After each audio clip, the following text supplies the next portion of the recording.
Nah, pertama tentang Abraham tertawa. Tadi sudah beberapa kali dibahas ya sama teman-teman ya tentang Abraham tertawa nih. Nah, tapi di sini saya mau membahas dari sudut pandang yang lain tentang Abraham tertawa. Nah, kita baca ayat 17. Lalu tertunduklah Abraham dan tertawa, serta berkata dalam hatinya, mungkinkah bagi seorang yang berumur 100 tahun dilahirkan seorang anak, dan mungkinkah Sarah yang telah berumur 90 tahun itu melahirkan seorang anak? Nah, kalau kita baca kayak gini, terjemahan bahasa Indonesia memang nampaknya Abraham ini kayak mengejek, bukan mengejek ya, lebih tepatnya nampaknya kayak dia ini ragu sama Tuhan. Gitu ya. Mungkin kalau pakai bahasa Jawa itu lebih pas ya, ngece gitu istilah, agak sedikit ngece firman Tuhan gitu ya. Nah, tapi ini menarik. Gitu. Apakah memang itu yang dimaksud oleh Abraham? Nah, coba kita telusuri. Ya, saya akan memberikan sudut pandang yang lain tentang Abraham tertawa ini. Nah, ini dalam Hayduk Bible Commentary ya, dalam tafsiran tulis begini. Tertawa itu artinya apa? Karena kegembiraan dan kekaguman pada berita tak terduga seperti itu. Dan ternyata arti kata tertawa itu menurut tradisi orang Kaldea itu bersuka cita artinya. Karena iman Abraham tidak pernah dipertanyakan, Roma 4 ayat 19. Nah, ternyata kata tertawa ini, maksud dari kata tertawa ini sudut pandang yang lain adalah bersuka cita. Gitu ya. Nah, coba kita lihat lagi. Nah, ternyata dan kata tertawa ini dalam bahasa Ibrani sak. Sak. Dan kata sak ini ternyata dipakai Tuhan untuk menamai anaknya, Yisak. Gitu ya.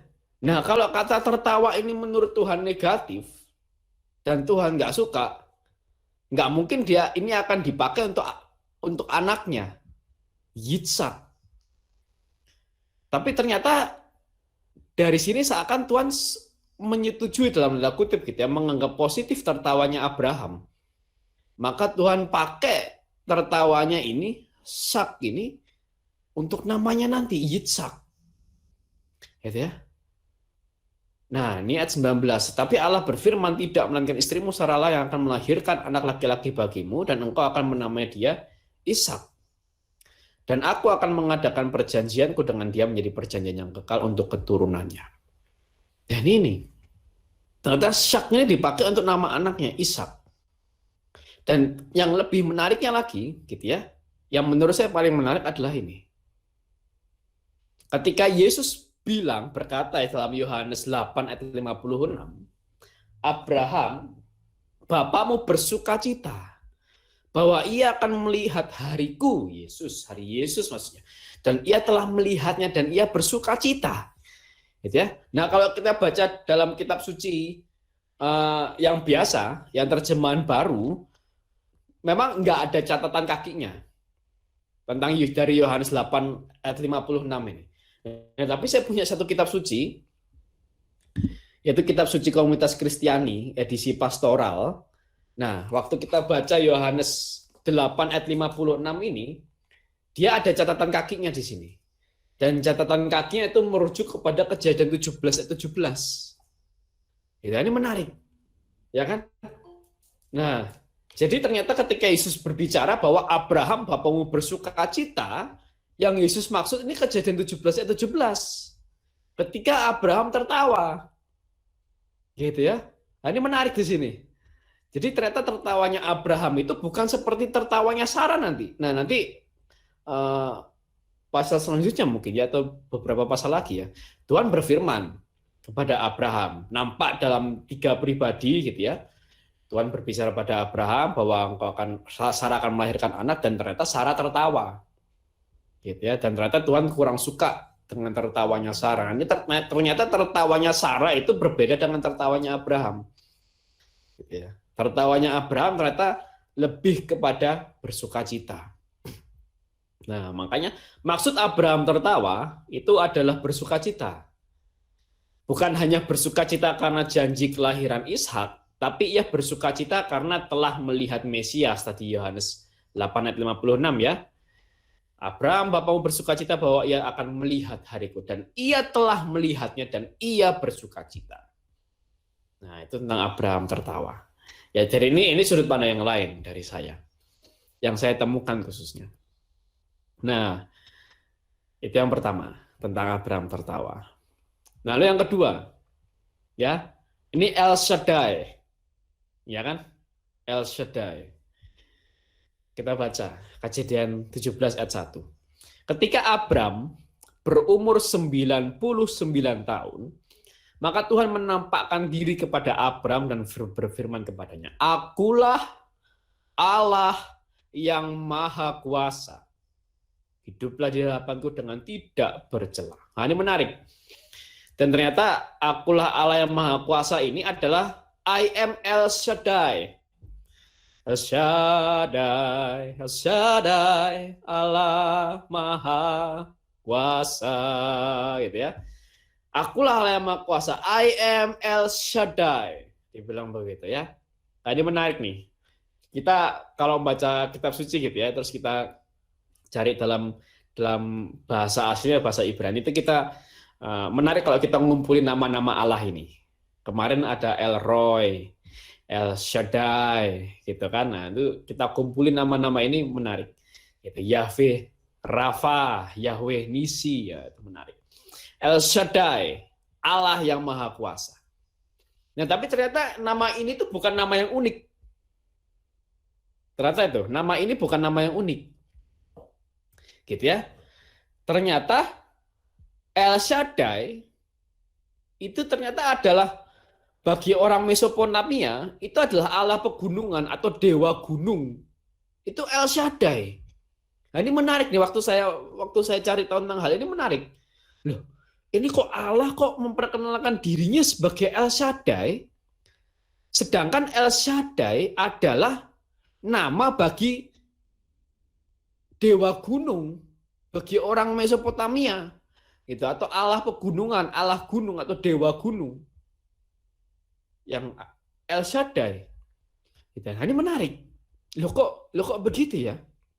Ternyata apa? Ini bentuk Tuhan berkolaborasi dengan kebudayaan. Ini bentuk Tuhan mengkontekstualisasikan.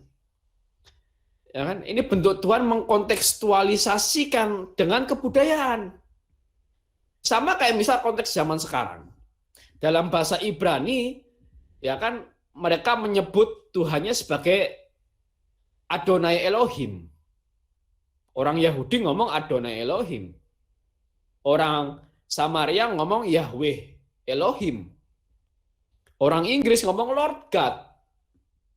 Gitu kan? Orang Indonesia ngomong Tuhan Allah. Ya kan? Nah, ini dulu sempat ada beberapa orang yang menganggap bahwa kita tuh harus nyebut Tuhan itu Yahweh. Karena itu namanya Tuhan, Yahweh.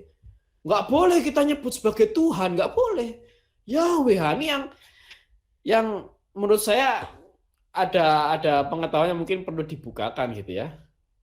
Kenapa? Karena kita lihat di sini, Tuhan sendiri memperkenalkan dirinya dengan nama dari dewa Mesopotamia, gitu ya. Dewa pegunungan, Allah pegunungan. Jadi ini bentuk kontekstualisasi Tuhan. Seperti Yesus saja, saya kemarin sudah cerita. Dalam bahasa Aram, Yesua. Dalam bahasa Ibrani, Yosua. Dalam bahasa Yunani, penginjil menulis dalam bahasa Yunani, Yesus, pakai I, Yesus. Dalam bahasa Latin, Yesu. Gitu kan? Dalam bahasa Inggris, Jesus. Gitu. Dalam bahasa Arab, Isa atau Yesua lagi dalam bahasa Arab. Bahasa Indonesia, Yesus. Ini kan nama Yesus yang berkontekstualisasi ke kebudayaan masing-masing. Ini tentang El Shaddai. Dan bukan cuma itu. Lihat apa perintah El Shaddai kepada Abram. Ya, perintah Allah yang Maha Kuasa kepada Abram. Hiduplah di hadapanku dengan tidak bercela. Wah, ini perintahnya tinggi banget ini. Perintahnya tinggi banget. Kalau dalam versi bahasa Inggris ya, nih, walk before me and be perfect.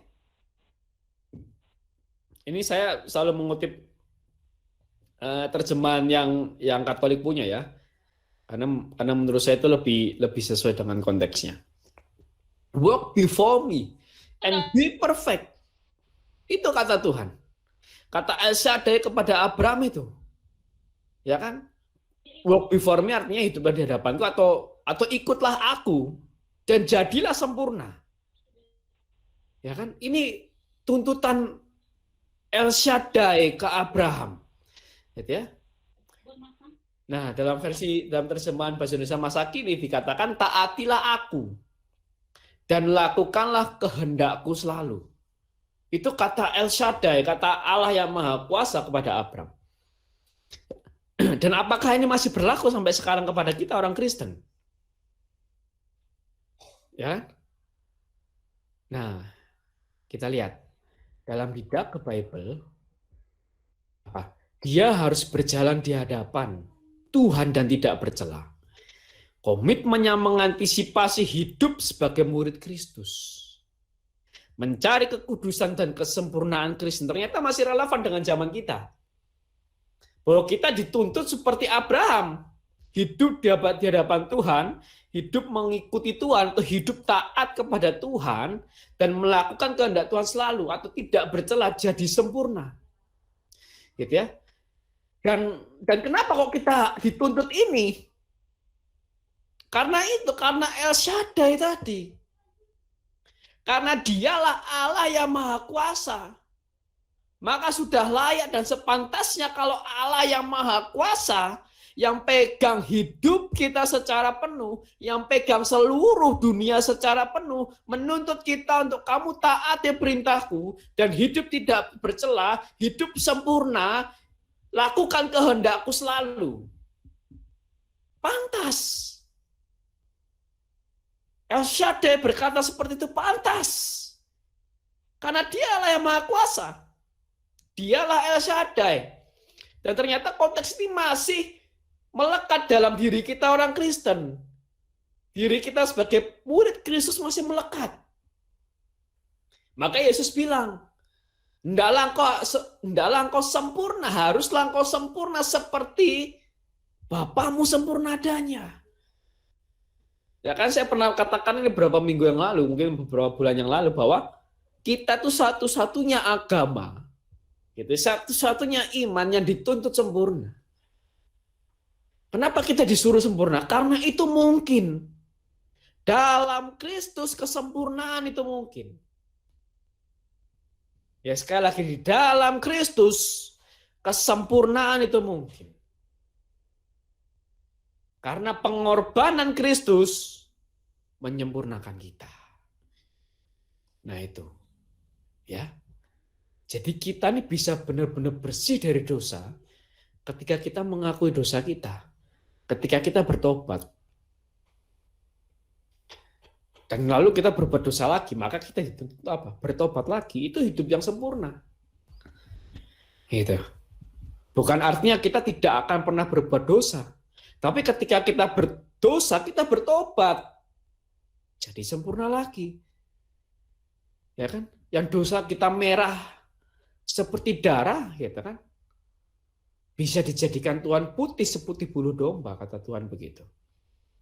Nah, ini hidup yang sempurna. Itu kan? Nah, permasalahannya kenapa kok kita susah untuk menjalankan ini? Hidup di depan Tuhan dan tidak bercela. Hidup mengikuti mentaati Tuhan. Melakukan setiap kehendak Tuhan. Karena tadi, seringkali kita itu nggak sadar. Bahwa Yesus itulah juga El Shaddai. Gitu. Yesus itulah Allah yang Maha Kuasa. Yang pegang hidup kita. Hidup kita cuma diselentik gini mati. Bumi cuma disentil gini hancur. Sudah, itu Allah yang Maha Kuasa. Ya. Maka kalau kita kaitkan dengan dalam kitab Yesaya, roh takut akan Tuhan, ya itu maksudnya ini. Kita sadar bahwa Tuhan itu Maha Kuasa, maka kita takut untuk melanggar firman-Nya gitu loh. Nah, orang yang dengan mudah melanggar firman-Nya, Artinya ada suatu ketidaksadaran bahwa Allah itu maha kuasa dalam kehidupannya. Apa yang akan terjadi kalau satu detik lagi kita mati? Apa yang akan terjadi kalau malam ini kita tidur, besok udah nggak bangun lagi, kita udah mati? Apakah Tuhan dapati iman ketika dia datang kepada kita? Apakah Tuhan dapati kita setia ketika Tuhan panggil kita kembali kepadanya? Itu pertanyaan. Gitu ya. Jadi seperti Abraham yang dituntut untuk selalu mengikuti dan mentaati Allah yang Maha Kuasa dengan tidak bercela dan sempurna, begitu juga tuntutan bagi pengikut Kristus. Ya kan, dan hal ini bisa kita lakukan kalau kita sungguh-sungguh sadar bahwa Yesus yang kita ikuti itulah El Shaddai. Yesus yang kita ikuti itulah Allah yang Maha Kuasa. Nah, itu teman-teman Bapak Ibu ya. Poin tentang El Shaddai. Bahwa kita dituntut juga untuk hidup sempurna. Haruslah engkau sempurna karena Bapamu di sorga sempurna. Dan kesempurnaan hanya bisa dicapai di dalam iman akan Kristus. Nah, ini poin yang kedua tentang El Shaddai, Allah Maha Kuasa.